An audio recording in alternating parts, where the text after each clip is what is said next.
جنگ ستمبر 1965 کے پس منظر میں لکھا ہوا ایک شاہکار ناول BRB بہتی رہے گی، جس میں پاک بھارت جنگ کے واللاحظ واقعات شامل ہیں۔ ناول شروع کرنے سے پہلے آپ سے گزارش ہے کہ ہمارے چینل ورلڈ آف ناول کو سبسکرائب کیجئے اور بیل آئیکن کو پریس کیجئے تاکہ ہر آنے والی ویڈیو آپ تک بآسانی پہنچ سکے۔ ہاجرہ کے سینے میں بم پھٹا اور وہ ریلوے لائن کی طرف چل پڑی۔ اسے بائیں طرف سے درختوں کے جھنڈ میں ایک اور آدمی تیز قدم آتا نظر آیا۔ ہاجرہ رک گئی۔ طیارے آگے جا کر پیچھے آئے۔ ریل گاڑی وزیر آباد ریلوے اسٹیشن میں داخل ہوئی تو اسے ذرا آہستہ ہو جانا چاہیے تھا۔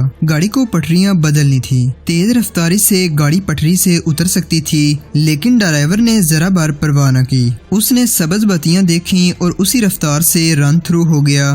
گاڑی کے پہیوں نے ایک سے دوسری پٹڑی پر ہوتے ہوئے دھماکوں جیسا شور بلند کیا اور گاڑی اسٹیشن سے نکل گئی۔ ریلوے لائن سے 1.25-2 میل دور دو ملنگوں نے ڈائنامو ایکسپلوڈر سے ملائے ہوئے تار کو آخری بار چیک کیا۔ انہیں معلوم تھا کہ گاڑی وزیر آباد ریلوے اسٹیشن سے رن تھرو ہو گئی ہے۔ تباہی کے مقام تک پہنچنے میں چند منٹوں کا عرصہ رہ گیا تھا۔ ڈائنامٹ لائن کے سلیپر کے نیچے رکھا تھا۔ افضال نے دونوں تار ہاتھ میں پکڑے ہوئے ڈیٹونیٹر سے ملا دیے اور ڈیٹونیٹر کو ڈائنامٹ میں صحیح جگہ پر رکھ دیا۔ اب ملنگوں کے بٹن دبانے کی دیر تھی۔ افضال اور اس کے ساتھی ریلوے لائن سے پرے اتر گئے۔ انہیں اب ڈائنامٹ کی زد سے دور ہو جانا تھا۔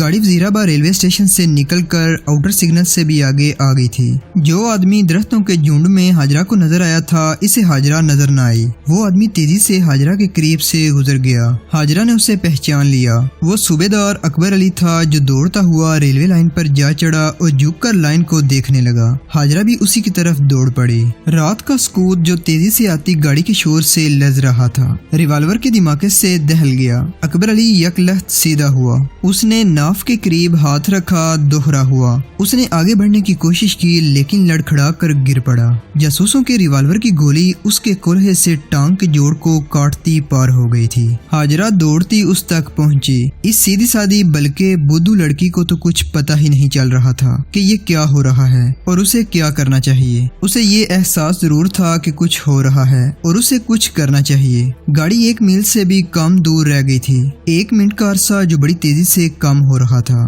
دور پرے درخت تلے ایک ملانگ نے ڈائنامو ایکسپلوڈر کے بٹن پر انگلی رکھ دی اور چھوٹا سا ایک وائرلیس سیٹ کان سے لگا لیا۔ وہ اشارے کا منتظر تھا۔ پاک فوج کی فتح شکست کا دارمدار ایک بہروپیے کی انگلی کی جنبش پر تھا۔ گاڑی 2 فرلانگ تک آ گئی۔ انجن کی بتی بجھی ہوئی تھی اور ڈرائیور رفتار کے میٹر کو دیکھ رہا تھا۔ اسے گمان تک نہ تھا کہ وہ موت سے 1 لمحے کے فاصلے پر پہنچ گیا ہے اور یہ فاصلہ اس کی سانسوں سے بھی زیادہ تیزی سے کم ہو رہا ہے۔ چند سانسیں، چند ثانیے۔ جلندھر میں کرنل گپتا بےتابی سے گاڑی کی تباہی کی رپورٹ کا انتظار کر رہا تھا۔ لائن سیدھی تھی۔ ڈرائیور نے انجن کی رفتار اور تیز کر دی اور اپنی گھڑی کی سوئیوں پر نظریں جما کر حساب لگانے لگا کہ وہ گاڑی کو کتنی جلدی لاہور پہنچا سکتا ہے۔ تمام محاذوں پر قیامت بپا تھی۔ ریئر ایش لائن ایمونیشن اور پیٹرول کا انتظار کر رہا تھا۔ انڈین آرمی کی ٹینک ریجمنٹ نے ڈویژنل آرٹلری کے کھیم کرن کے مورچوں پر فیصلہ کن حملہ کر دیا۔ فائر بندی میں 3 روز باقی تھے اور جنرل چودھری پاک فوج سے کم از کم کھیم کرن واپس لینے کے لیے پاگل ہوا جا رہا تھا۔ ہاجرہ اکبر علی تک پہنچی تو اکبر علی نے اٹھنے کی کوشش کی لیکن اٹھ نہ سکا۔ ہاجرہ چلا کر بولی، اکبر علی۔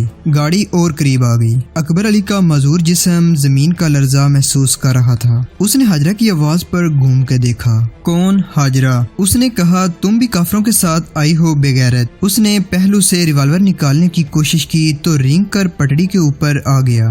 گاڑی ازدہا کی طرح غراتی پھنکارتی سر پر آ پہنچی۔ میں کسی کافر کے ساتھ نہیں آئی، ہاجرہ نے اکبر علی کے پاس بیٹھتے ہوئے کہا اور اسے بازو سے گھسیٹنے لگی۔ سخت گھبرائے ہوئے لہجے میں بولی، ادھر ہو جاؤ اکبر، گاڑی آ رہی ہے، کچلے جاؤ گے۔ ہاجرہ، اکبر علی چلایا۔ گاڑی کے شور سے آواز سنائی نہ دیتی تھی، چلا کر بولنا پڑتا تھا۔ اکبر علی نے کہا، ہاجرہ ادھر دیکھو، ادھر آگے کوئی تار ہوگی، کوئی رسی ہوگی، اسے کھینچ لو جلدی ہاجرہ، جلدی۔ کوئی تار یا رسی، میں اٹھ نہیں سکتا، گاڑی آ رہی ہے۔ اس نے ریوالور نکال لیا۔ ملنگ کی انگلی بٹن پر دبانے کو تیار تھی۔ ادھر ہاجرہ اکبر علی کے اشارے پر اٹھ دوڑی۔ گاڑی آن پہنچی۔ 10 سیکنڈ، 8 سیکنڈ، 6 سیکنڈ۔ ایک اور گولی چلی جو ہاجرہ کے دائیں بازو میں لگی۔